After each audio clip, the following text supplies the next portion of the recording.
Dame de beber, temas de espiritualidad por el padre José María Iraburu.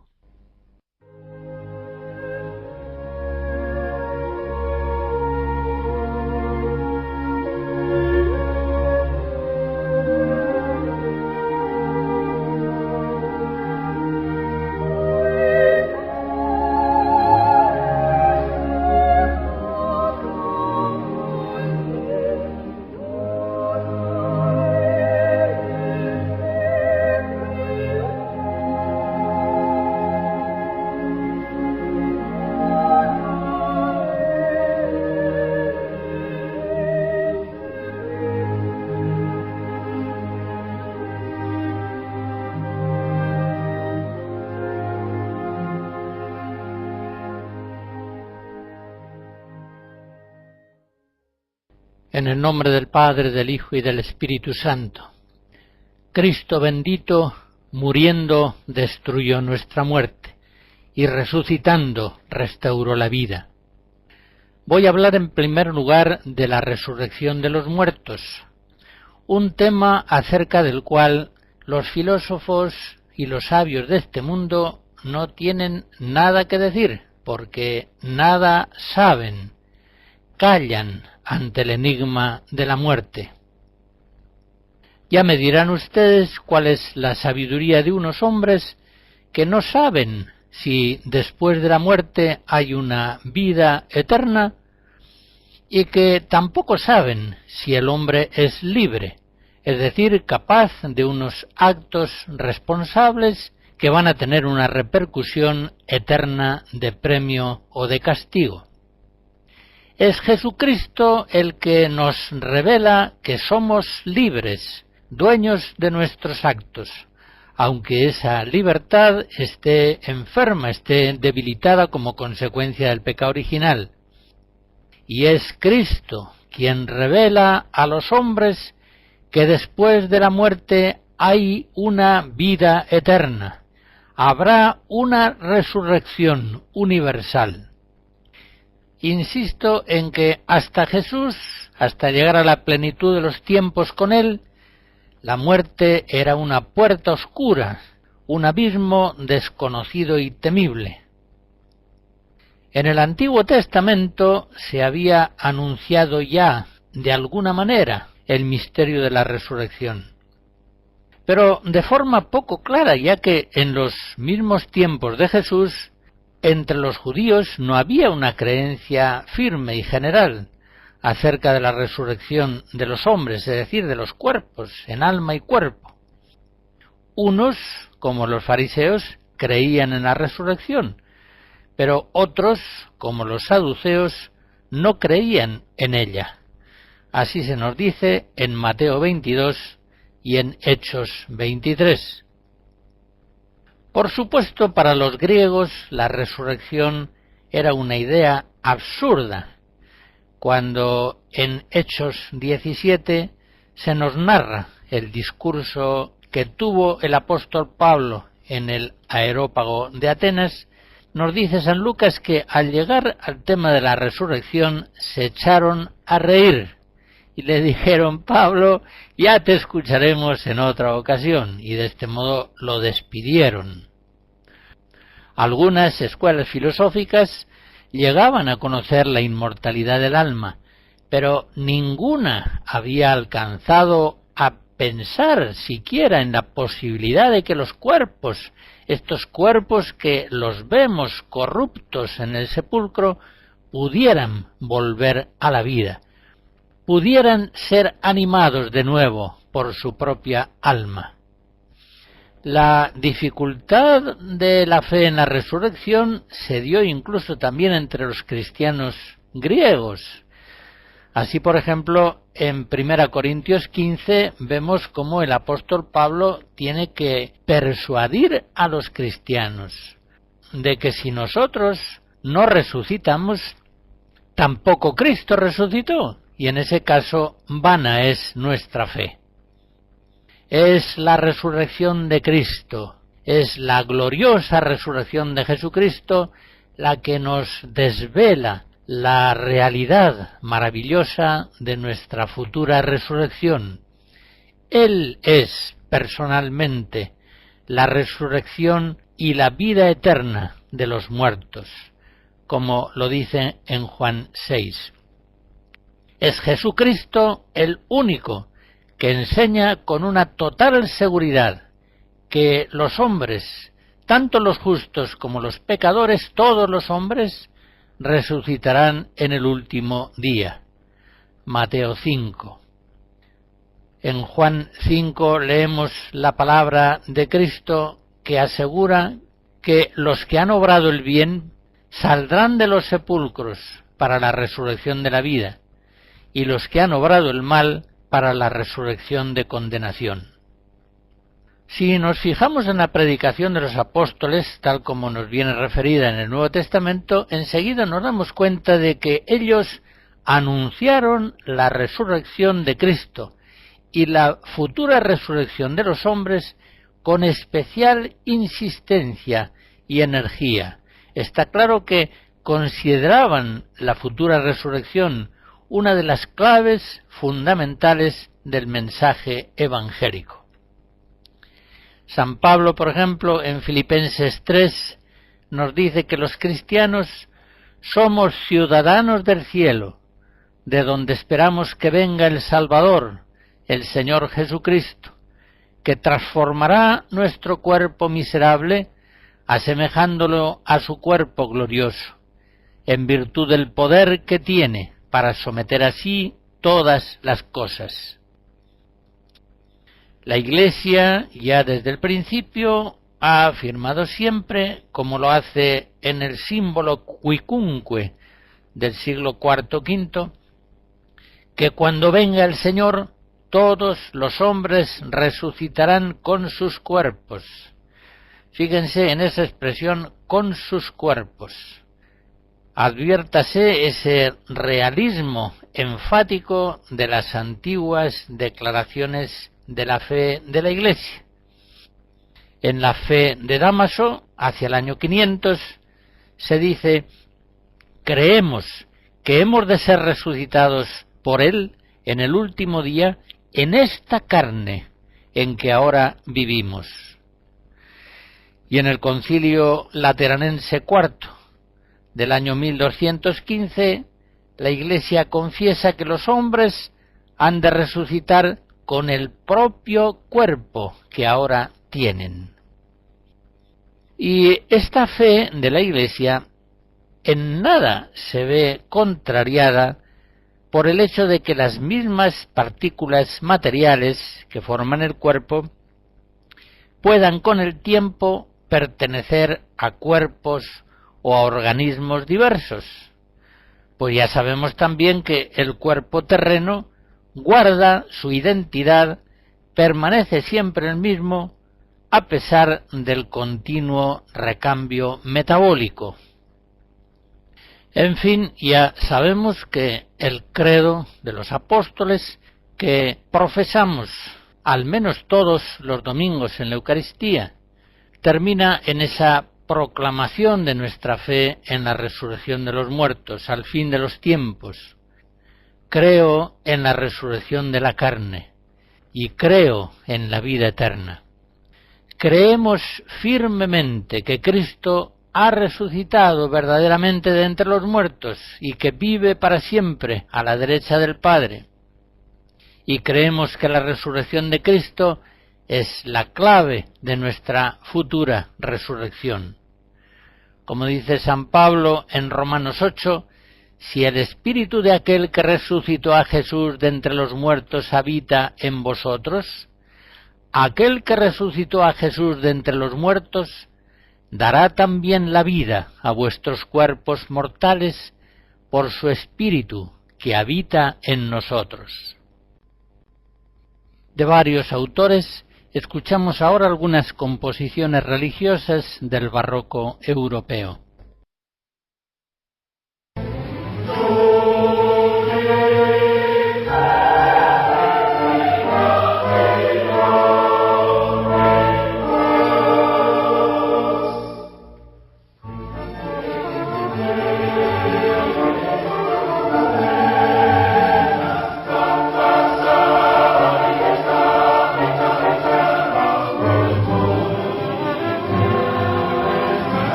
Voy a leer algunos números del Catecismo de la Iglesia sobre este punto tan importante de la resurrección.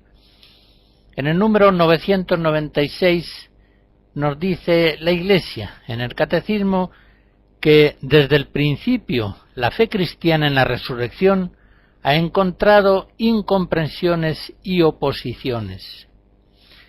En ningún punto, decía San Agustín, la fe cristiana encuentra más grande contradicción que en la resurrección de la carne. Efectivamente, se acepta muy comúnmente, sigue diciendo el Catecismo, que después de la muerte la vida de la persona humana continúa de una forma espiritual.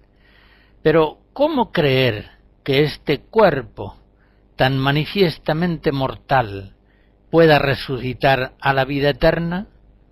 Termina la cita del Catecismo. Y sin embargo, esa es precisamente la fe cristiana en la resurrección de los muertos, uno de los núcleos principales de la predicación evangélica. Sigue diciendo el Catecismo en el número siguiente: en la muerte, separación del alma y cuerpo, el cuerpo del hombre cae en la corrupción, mientras que su alma va al encuentro con Dios, en espera de reunirse con su cuerpo glorificado. Dios, en su omnipotencia, dará definitivamente a nuestros cuerpos la vida incorruptible, uniéndolos a nuestras almas, por la virtud de la resurrección de Jesús. Enseña, pues, el Catecismo la existencia de almas separadas del cuerpo, a la espera de la resurrección definitiva, cuando esas almas se unan con sus propios cuerpos, los que recibieron de Dios, y surja el hombre resucitado. ¿Y cuándo sucederá esto?, se pregunta el Catecismo en el número 1001, y responde: sin duda sucederá en el último día, Juan 6, al fin del mundo. En efecto, la resurrección de los muertos está íntimamente asociada a la parusía de Cristo. Así lo asegura el apóstol Pablo en 1 Tesalonicenses 4. El Señor mismo, a la orden dada por la voz de un arcángel y por la trompeta de Dios, bajará del cielo, y los que murieron en Cristo resucitarán en primer lugar. Estas enseñanzas del Catecismo de la Iglesia nos muestran que existe eso que en teología se llama una escatología intermedia, referida sola al alma, y existe, finalmente, una escatología plena, que se refiere al alma y al cuerpo juntamente. La primera se inicia con la muerte, donde el alma pervive, pero separada del cuerpo, que se ha corrompido. La segunda se producirá en el último día, cuando venga Cristo. Entonces será la resurrección de los muertos. Entonces los cuerpos se verán vivificados por sus propias almas. Entonces las almas vivificarán los mismos cuerpos que tuvieron. Ya sabemos que la teología moderna protestante tiende a suprimir la escatología intermedia. No admite la idea de un alma separada de su cuerpo, y eso le obliga a situar la resurrección inmediatamente enseguida de la muerte.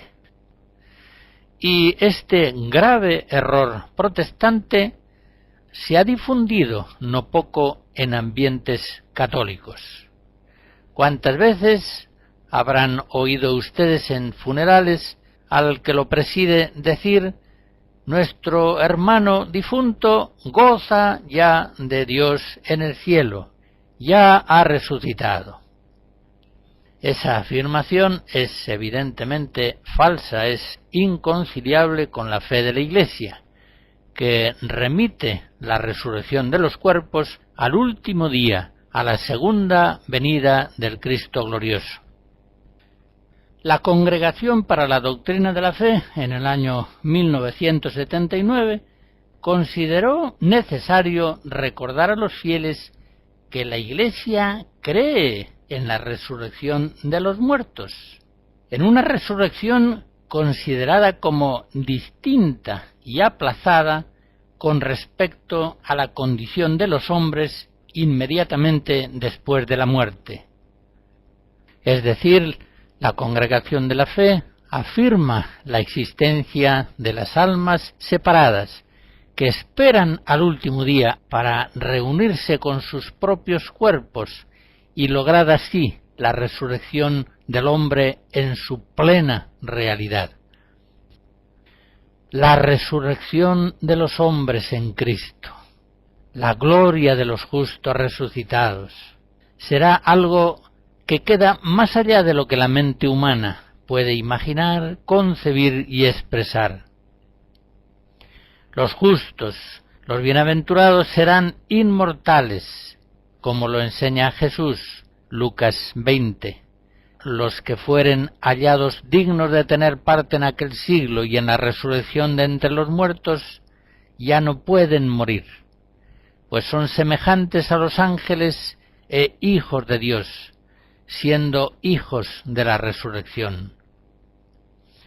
Los resucitados, por otra parte, serán impasibles, quedarán ya libres de todo padecimiento, llanto, trabajo y penalidad, como leemos en Apocalipsis 21. Los hombres resucitados, viviendo ya plenamente transfigurados en Cristo, serán indeciblemente bellos. Dice Jesús en Mateo 13 que brillarán como el sol en el reino de mi Padre.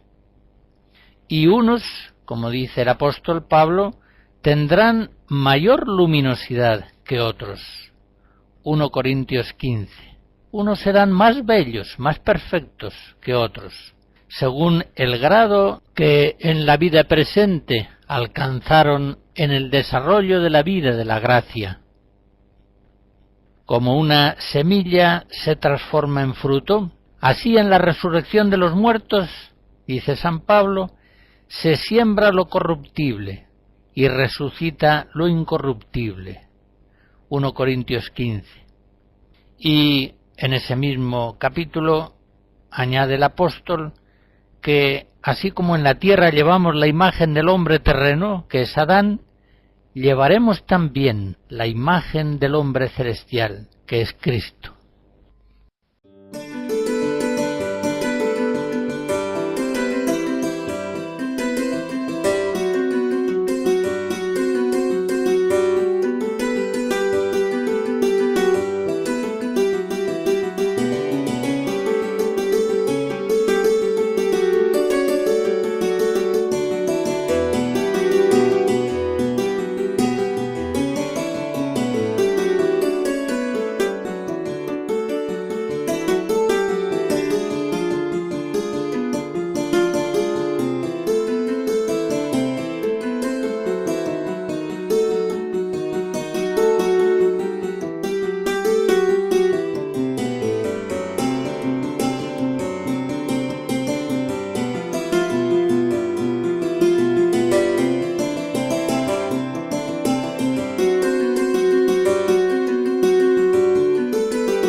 En la plenitud de los tiempos, Jesucristo nos reveló la existencia del cielo, la vida eterna, la bienaventuranza celestial a la cual están destinados todos aquellos que caminan por los caminos de Dios.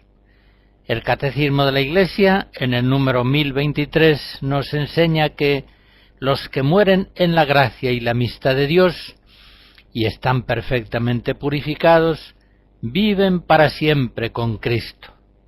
Son para siempre semejantes a Dios, porque le ven tal cual es, cara a cara. Mucho hemos de pensar los cristianos en el cielo, en la casa del Padre hacia la cual nos dirigimos. Sin embargo, para nosotros es muy difícil concebir cuál es la gloria que desde el principio del mundo tiene preparada Dios para los que le aman y le obedecen. Es imposible para el hombre en este mundo imaginar siquiera la gloria de las moradas eternas, el nombre que se emplea en Lucas 16. Es imposible imaginar la feliz hermosura de la casa del Padre, pues, como dice el apóstol en 1 Corintios 2, ni ojo vio, ni oído oyó, ni vino a la mente del hombre lo que Dios ha preparado para los que le aman. En todo caso, el Nuevo Testamento nos presenta el cielo como un premio eterno que han de recibir los que permanezcan fielmente en Cristo. Jesús nos habla del cielo como de un tesoro inalterable que ha sido ganado en este mundo con las obras buenas. Mateo 6. Es por tanto la corona perenne de gloria, en expresión de 1 Pedro 5 y también de San Pablo en 1 Corintios 9. La felicidad celestial es tan inmensa que no guarda proporción con los sufrimientos de esta vida. Por eso San Pablo en 2 Corintios 4 dice que nuestras penalidades momentáneas y ligeras nos producen una riqueza eterna, una gloria que las sobrepasa desmesuradamente.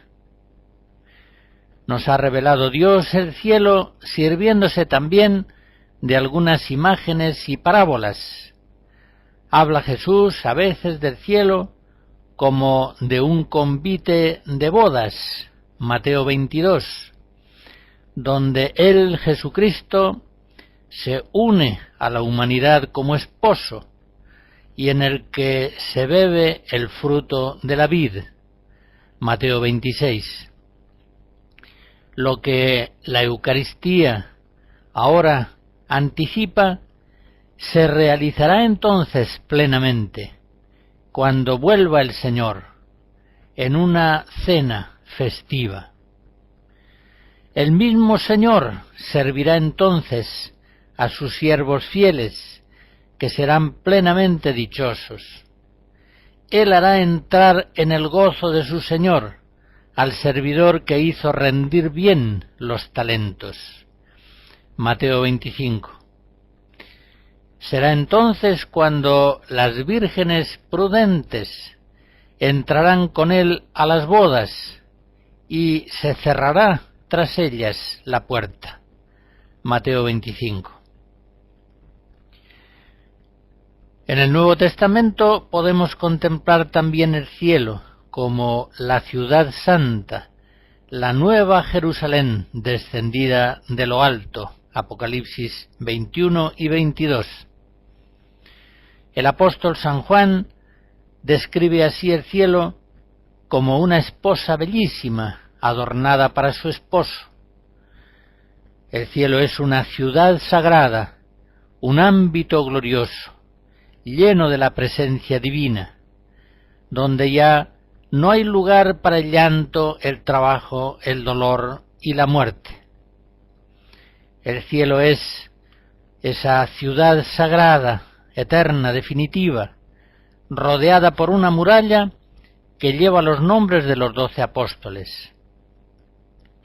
No hay en esa ciudad santa iglesias, pues toda ella es un templo.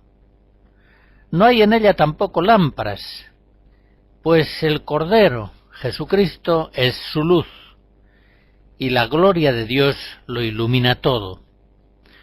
Además de estas imágenes, hallamos también en el Nuevo Testamento conceptos aún más profundos y expresivos para manifestar el inefable misterio del mundo celestial. Y así, en muchas ocasiones, Jesucristo habla del cielo como de la vida eterna. Parece que esta fue la expresión preferida por Jesús y por los apóstoles para hablar del cielo. En los evangelios sinópticos, el justo está destinado a entrar en la vida, a recibir la vida eterna en el siglo futuro, así por ejemplo en Marcos 9. Por tanto, la vida eterna es el reino preparado para vosotros desde la creación del mundo, Mateo 25. Y en los escritos de San Juan se profundiza notablemente en esta doctrina. En San Juan, la vida eterna es el mismo Cristo, Juan 11. Y a esa vida eterna tienen acceso todos los que viven en Cristo. Yo he venido para que tengan vida y la tengan sobreabundante. Juan 10. Es una vida eterna que se alcanza por la fe en Jesucristo. Y así él mismo lo dice: el que cree en el Hijo tiene la vida eterna. Juan 3. Es cierto que sólo se poseerá en plenitud esa vida eterna cuando la fe se haga visión del Cristo glorioso. Lo dice hermosamente el apóstol Juan en 1 Juan 3, cuando dice: seremos semejantes a Él, porque le veremos tal cual es. La fe nos da una cierta semejanza con Cristo, profunda semejanza en la vida de la gracia, pero la visión nos dará una perfecta transfiguración en Él. Seremos semejantes a Cristo, porque le veremos tal cual es. Y la sustancia misma de esa vida eterna es el amor divino trinitario, vivido en una perfecta comunión de amor fraterno. También San Pablo entiende la vida eterna como San Juan, pero al modo de los evangelistas sinópticos, San Pablo suele referir la vida eterna más bien a la resurrección final, por ejemplo en Romanos 2. Sin embargo, él también conoce los frutos presentes de la vida en Cristo.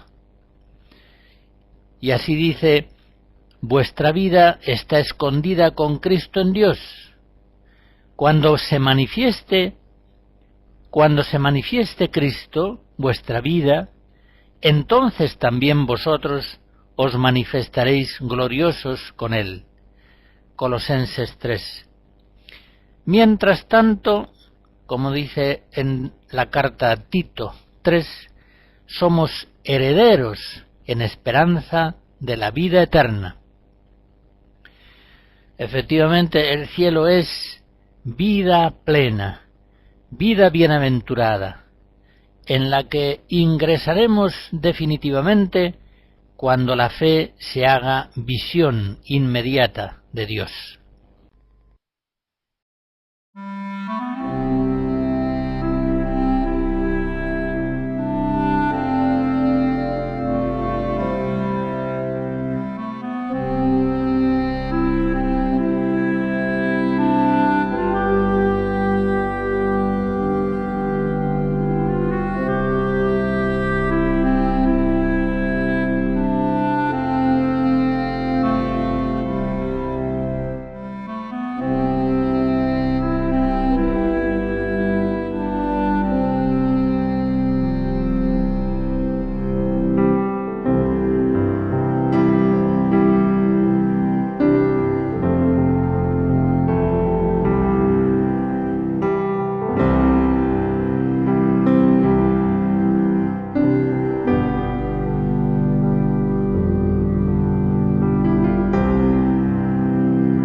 El cielo es designado en el Nuevo Testamento con otra expresión preciosa. El cielo es estar con Cristo. El mismo Jesús revela que el cielo para el hombre es estar con Él. Si alguno oye mi voz y me abre la puerta, entraré en su casa y cenaré con él y él conmigo. Apocalipsis 3. Y también expresa el cielo como estar con él en aquellas palabras de Juan 14, en las que dice: cuando haya ido y os haya preparado un lugar, volveré y os tomaré conmigo, para que donde esté yo, estéis también vosotros. Es la misma idea que en forma de oración expresa Jesús en Juan 17. Padre, quiero que donde yo esté, estén también conmigo los que me has dado. Y esa es la frase conmovedora del crucificado, cuando al buen ladrón le dice: hoy estarás conmigo en el paraíso. Eso es el cielo, estar con Cristo. Así lo entiende también el apóstol San Pablo en algunas ocasiones, como por ejemplo en Filipenses 1, cuando dice: deseo partir y estar con Cristo. Se entiende, deseo partir de este cuerpo, de la vida presente, para estar con Cristo en el cielo. Y la misma idea en 2 Corintios 5. Preferimos salir de este cuerpo para vivir con el Señor. Lo mismo expresa en 1 Tesalonicenses 4, cuando después de unas exhortaciones dice: así estaremos siempre con el Señor. Y sabemos que los primeros cristianos también pensaban en el cielo de este modo. Se ve claramente, por ejemplo, en el martirio de San Esteban, Hechos 7. Mientras los judíos le apedreaban, Esteban dice: estoy viendo los cielos abiertos y al Hijo del Hombre en pie, a la diestra de Dios.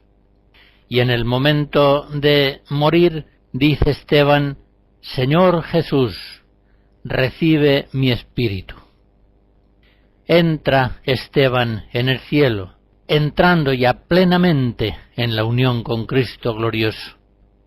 Esta función beatificante de la humanidad sagrada de Jesucristo aparece también claramente significada en el libro del Apocalipsis. En ese libro maravilloso, los santos y los ángeles se congregan en torno al Cordero Inmaculado para cantar unánimes la gloria de la Santísima Trinidad. Los santos están con Cristo en el cielo. Conviene que recordemos, por otra parte, que los justos, ya en el cielo, son bienaventurados aún antes de la resurrección de los cuerpos, que se producirá en la parusía, en la segunda venida de Cristo, en el último día. Y así lo enseñó el Papa Benedicto XII, en el año 1336, en una bula en la que dice: una vez hubiere sido o será iniciada en ellos, en los bienaventurados, esta visión intuitiva y cara a cara de Dios, y el goce consecuente, la misma visión y goce es continua, sin intermisión alguna de dicha visión y goce, y se continuará hasta el juicio final, es decir, cuando resuciten los cuerpos, y desde entonces hasta toda la eternidad. También es cierto que toda la tradición de la Iglesia nos ha enseñado que cuando llegue el día del Señor, cuando resuciten los cuerpos, cuando de nuevo sean animados por sus almas bienaventuradas, se dará un aumento intensivo de ese gozo indecible celestial. Recordemos también que en la felicidad celestial habrá grados diversos. Así lo enseña el mismo Cristo. Por ejemplo, en Juan 14, cuando dice: en la casa de mi Padre hay muchas moradas. Ciertamente todos los justos serán en el cielo plenamente felices, pero unos lo serán más que otros. La plenitud de unos será mayor que la plenitud de otros, porque una mayor caridad les habrá hecho capaces de un gozo más grande. En efecto, el Señor dará a cada uno según sus obras, nos enseña el Maestro en Mateo 16. Y, como dice San Pablo en 2 Corintios 9, el que escaso siembra, escaso cosecha, pero el que siembra con largueza cosechará. No habrá, por tanto, en el cielo un premio igual para todos, sino que unos recibirán un premio mayor o menor, siempre colmando en plenitud todas las aspiraciones de su corazón, según las buenas obras que bajo el influjo de la gracia hayan realizado en la vida presente. El Concilio de Florencia, en el año 1439, declara que los bienaventurados ven claramente a Dios mismo, trino y uno, tal como es. Unos, sin embargo, lo ven con más perfección que otros, conforme a la diversidad de los merecimientos. Y la misma Santa Teresa decía que en el cielo cada uno está contento con el lugar en que está, siendo así que hay grandísima diferencia de gozar a gozar en el cielo. Así lo dice en Vida 10. Toda la vida de la Iglesia se ve iluminada y alegrada por la esperanza del cielo. La Iglesia, como dice San Pablo en Tito 2, vive aguardando la feliz esperanza y la manifestación esplendorosa del gran Dios y Salvador nuestro Jesucristo. Efectivamente, la Iglesia espera a Cristo como el siervo espera la vuelta de su Señor, más aún, como la esposa aguarda el regreso del esposo.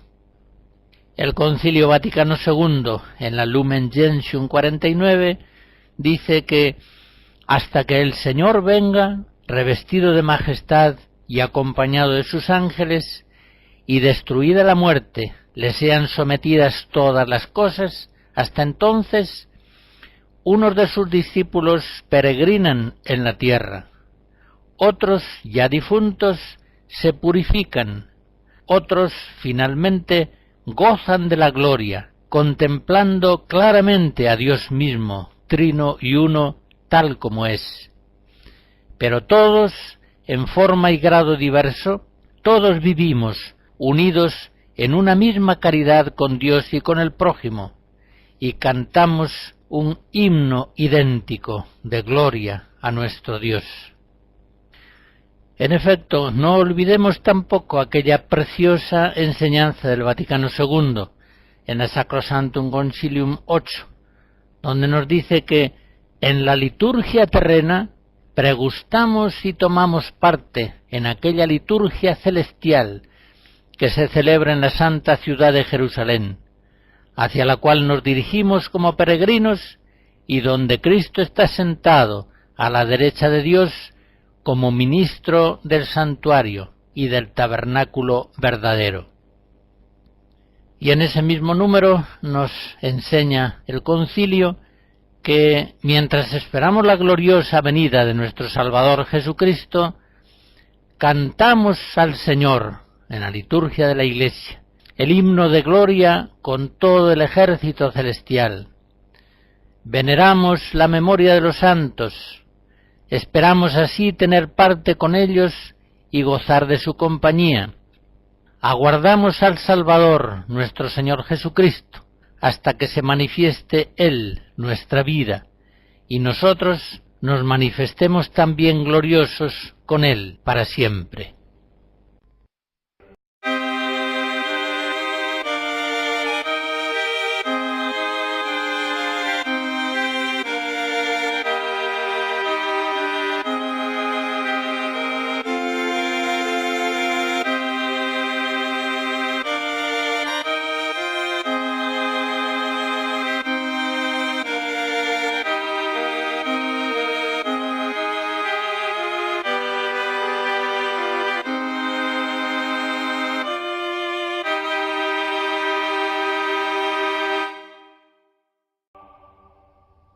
Todos los santos han pensado mucho en el cielo y hablaban de él sin cansarse. Así lo vemos, por ejemplo, en aquellas conversaciones que San Agustín tenía con Santa Mónica, su madre, según nos refiere en las confesiones, o aquellas conversaciones de San Benito con su hermana Santa Escolástica. No se cansaban de hablar de las cosas celestiales, porque de la abundancia del corazón habla la boca, y el corazón de estos santos estaba lleno de esperanza en la bienaventuranza eterna. Estos santos cumplían bien el consejo de San Pablo: si fuisteis resucitados con Cristo, buscad las cosas de arriba, donde está Cristo sentado a la derecha de Dios. Pensad en las cosas de arriba y no en las de la tierra. Colosenses 3. No faltan hoy cristianos que asimismo se consideran muy inteligentes en las cosas de la vida cristiana, que nos aconsejan no pensar en las cosas de arriba, en las del cielo, sino más bien poner nuestra atención en las cosas del mundo presente. Parecen contraponer ellos el pensamiento de las cosas celestiales y la habilidad y la prudencia para conducirse en las realidades del mundo presente, cuando la verdad es justamente la contraria. Cuanto más pensamos en el cielo, que es el fin, más inteligentes y prácticos nos hacemos para organizar los medios, todas las realidades del mundo presente. El testimonio de los santos ha sido siempre en esto absolutamente convincente. Ellos pensaban continuamente en el cielo, en el fin pretendido, la plena unión con Dios en Cristo. Pero ellos se mostraban sumamente prácticos, hábiles, diligentes en las cosas temporales que llevaban entre manos, según sus responsabilidades y ministerios. Es el olvido del cielo lo que desorienta al hombre, en el sentido más estricto de la palabra, lo que hace que en medio de los caminos de este mundo fácilmente se extravíe, anda habitualmente perdido, porque no tiene en su corazón y en su mente constantemente el pensamiento de Dios, el deseo siempre apremiante de la plena unión con Dios en el cielo. Cuanto más pensemos en el cielo, cuanto más orientemos hacia él nuestro deseo, mejor viviremos la vida presente en la tierra. Más hábiles, más inteligentes, más prácticos y prudentes nos mostraremos en las cosas de aquí abajo, no solamente en los aspectos espirituales, sino incluso también en los materiales. Esta es una regla indiscutible. Como también es indiscutible que aquellos que no piensan en el cielo, sino que tienen su mente y su corazón puestos en las cosas de aquí abajo, se manifiestan no sólo en las cosas espirituales, sino también en las materiales desordenados, confusos, contradictorios, nada prácticos, y por decirlo todo, se manifiestan también feos en sus obras. Por otra parte, todo lo terreno, en sus variedades y vicisitudes siempre cambiantes, salud, enfermedad, éxitos, fracasos, prestigio, deshonra, trabajo, ocio, todo queda trivializado para aquella persona que tiene puesto su corazón en las cosas celestiales. Pongamos un ejemplo. Personas que a lo mejor están sufriendo mucho porque no son comprendidas en su familia. Bueno, ¿y qué más da? Mejor será que le comprendan, pero si no le comprenden, no pasa nada. esta persona ha de ser consciente de que el cielo es inminente, está a la vuelta de la esquina. No tiene que agobiarse con las cosas adversas del tiempo presente. No tiene que dar una importancia indebida a las cosas transitorias de la vida de peregrinación que llevamos en este mundo.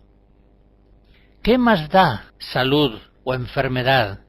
¿Qué más da pobreza o riqueza? ¿Qué más da fealdad o belleza?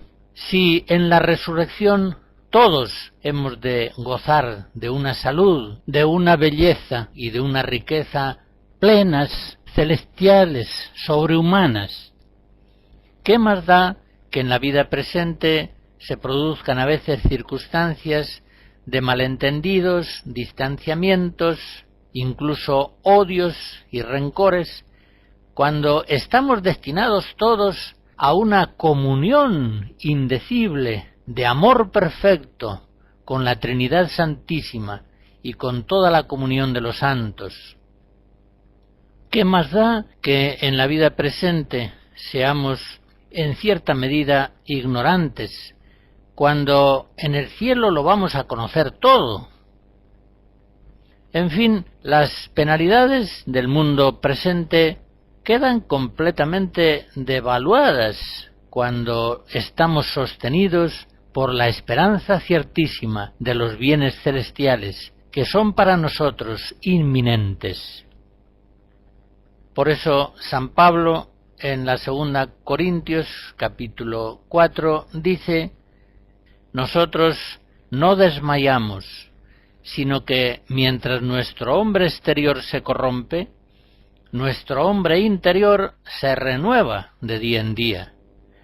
Pues sabemos que por la momentánea y ligera tribulación se nos prepara un peso eterno de gloria incalculable.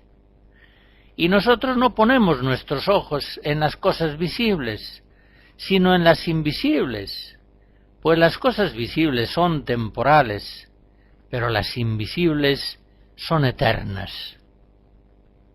Y sigue diciendo en el capítulo 5 de esa misma carta 2 a los Corintios: sabemos que si la tienda de nuestra mansión terrena se deshace, tenemos de Dios una sólida casa no hecha por mano de hombres, que es eterna en los cielos.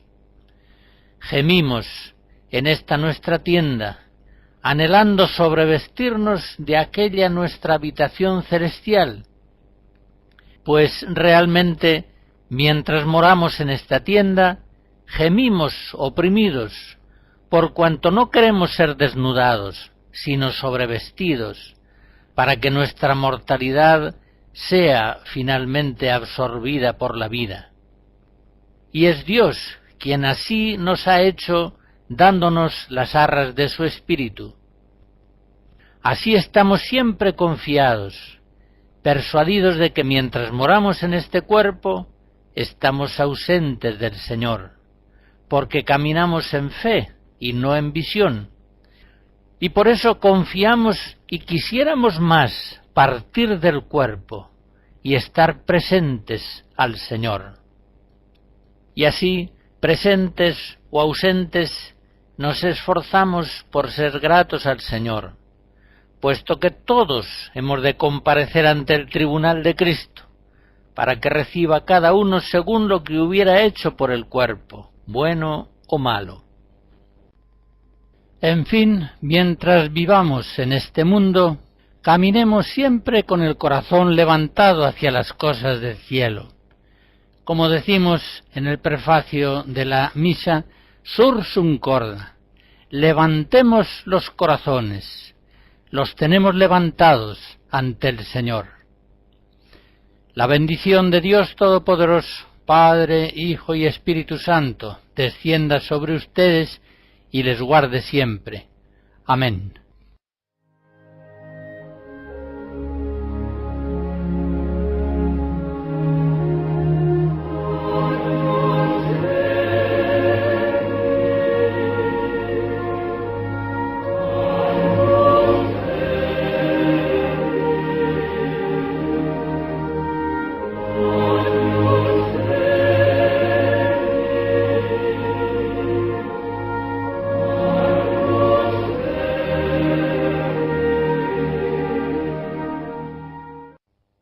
Hemos escuchado Dame de beber, temas de espiritualidad por el padre José María Iraburu.